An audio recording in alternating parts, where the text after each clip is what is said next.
Por acompañarnos hoy en la presentación de este documento de orientación para la elaboración de los menús en los centros residenciales y en centros de día para personas mayores. Es un documento importante, así como necesario. Necesario si pensamos, como dice, si valoramos los datos, como dice el Inserso, los últimos de diciembre de 2021, en el que más de 400.000 personas en España son usuarias de estos centros de manera continua o de manera temporal.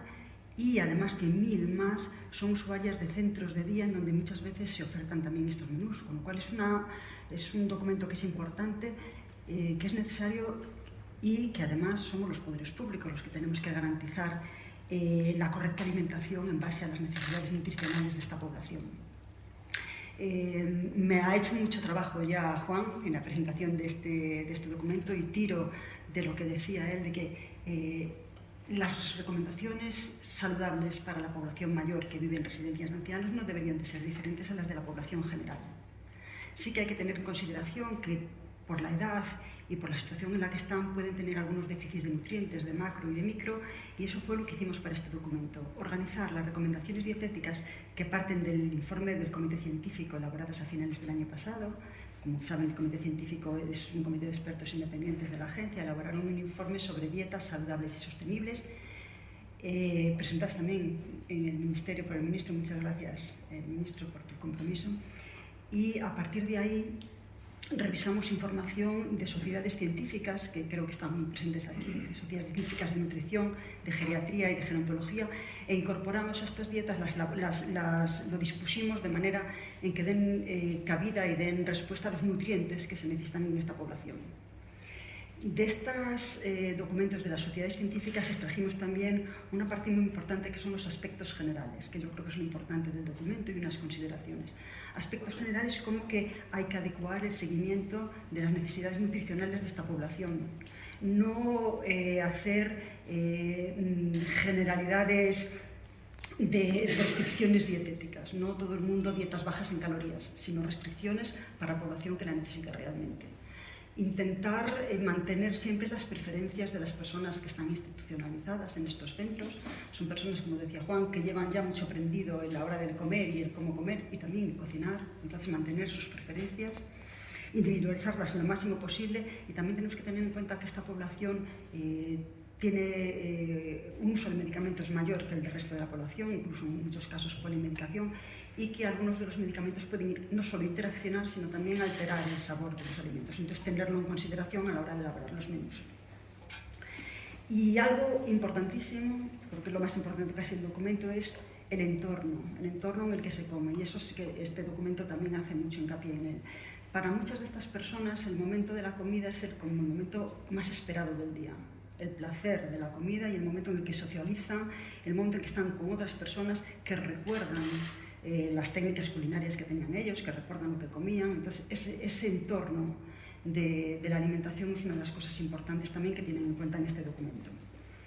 Como decía Juan, también parte del documento de las recomendaciones dietéticas para población general, y basándonos en macro y micronutrientes, pues decíamos, esta población tiene necesidad de un aumento de proteínas para mantener la masa muscular. Entonces se recomienda 1 gramo por kilo al día de proteínas, que nos lo aportan los huevos, los lácteos, las legumbres. En cuanto a los hidratos de carbono, pues deben de ser menos del 20% de la energía calórica consumida al día, que nos la pueden aportar hortalizas, cereales como el pan, la pasta, el arroz. Y la fibra sí que es muy importante en este grupo de población, quizás más que en población general, porque tienen un problema de deshidratación, beben menos agua, tienen menos sensación de sed y además tienen menos movilidad, más sedentarismo. Esto hace que haya menos motilidad intestinal, con lo cual la fibra favorece la motilidad intestinal. Es muy importante incrementar el consumo de fibra en esta población a través de cereales, de legumbres, intentando llegar a 25 gramos al día. Y luego ya, en cuanto a los micronutrientes, pues las vitaminas, sí que hay un déficit de vitaminas, un déficit de calcio puede haber, de hierro, de zinc, que pueden ser suplementados directamente con la comida, sin tener que utilizar suplementos especiales. Con lo cual, frutas, hortalizas, zumos, 150 mililitros de un zumo de naranja al día podría complementar parte de los déficits vitamínicos que hubieran. El hierro, que por cuestiones de déficits de sangrados pueden producir anemia ferropénica, pues como lo sabemos de siempre, las espinacas, las lentejas, los frutos secos y el zinc, que también hemos visto que hay un déficit de zinc que pueden alterar o pueden prolongar situaciones de infecciones que puedan existir, también infecciones víricas, y que pueden ser suplementados pues, con huevos o con frutos secos. Con lo cual, las recomendaciones son muy similares a las de la población adulta, como decíamos, si manteníamos una población adulta 3 veces al día de hortalizas y 2 o 3 de frutas, mantener esa recomendación. En cuanto a los lácteos, sí que cambian un poco por las restricciones o las deficiencias que podíamos ver. Entonces, en población adulta decíamos 3 raciones al día de lácteos, aquí podemos aumentarla a una más. Los lácteos son fáciles de consumir, son líquidos, y es un alimento que nos viene bien para utilizar en esta población, intentando que no sean azucarados o con mucha sal. Las legumbres, hasta donde se pueda, si se puede una vez al día, pero si no, pues 3 o 4 veces a la semana, son muy buenas también, aumentan la motilidad intestinal. El pescado, también como decías, en población adulta, más de 3 veces a la semana. Pescado azul, sí que tener en cuenta la elaboración de estos pescados, que sean sin espinas, que sean fáciles de comer. Las carnes, pues menos de, como mucho, 3 veces a la semana. Y algo que es muy útil para esta población y que puede servir para la gente que esté preparando las dietas son los frutos secos. Tienen mucha energía, tienen muchas calorías, son muy útiles, pero hay que tener en cuenta problemas que puede haber de deglución o problemas a la hora de masticación. Entonces, utilizarlos, pero utilizarlos siempre con esa precaución. Y estos son, bueno, y luego muy importante, como siempre, la hidratación. Es gente que a lo mejor demanda menos beber, porque tienen menos sensación de sed, pero hay que insistir mucho en que beban mucha agua del grifo, eso puede ser, pero también pueden servir tés, infusiones a las que ya estuvieran acostumbradas antes también, o utilizar parte de esos platos que se preparen al día que sean líquidos, gazpachos, purés, intentar que se consuma agua, que se hidraten bien, porque es un problema que sí que hay en las residencias. Y esto serían las principales recomendaciones dietéticas para esta población, pero yo creo que también la parte importante, pues estas ya vienen en el documento previo, son los consejos. Yo creo que los consejos importantes a la hora de elaborar los menús. Consejos importantes como, por ejemplo, que se sirvan 5 o 6 comidas al día, el desayuno, el tentempié de la mañana, la comida importante del día, la merienda y la cena, y que se mantenga el ritmo circadiano de las personas, no que se utilice según el turno laboral de los trabajadores y trabajadoras. Es decir, que se hagan unos horarios y que se cumplan esos horarios, que eso es una parte muy importante. La elaboración de las dietas, para elaborarlas, que se haya una dieta basal que sirva para la semana y que luego especificidades por días y especificidades individuales. Como decía Juan también al principio, unas dietas generales para toda la población, no restrictivas de manera general, pero sí según indicaciones médicas, si alguna persona necesita algún tipo de restricción, que se hagan en ese caso.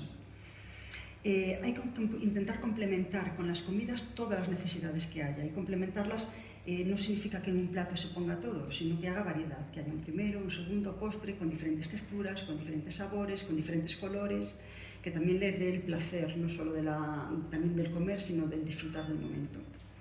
Y luego, en cuanto a las técnicas culinarias, pues como decíamos también en las recomendaciones para adultos, cocidos, vapor, asado, al horno, pero no solo eso, también mantener las técnicas culinarias tradicionales, previas, utilizar condimentos, pero sí evitar frituras, evitar rebozados, eso que no son necesarios y que le pueden alterar también los alimentos. Condimentos, sobre todo, si se pueden utilizar hierbas para condimentar, pero también facilitar que dentro de lo posible, individualmente y según las necesidades de cada uno, puedan también complementar condimentar un poco más esa comida que se les pueda servir. Y muy importante también la temperatura, que se cocine lo más cercano al momento de la comida.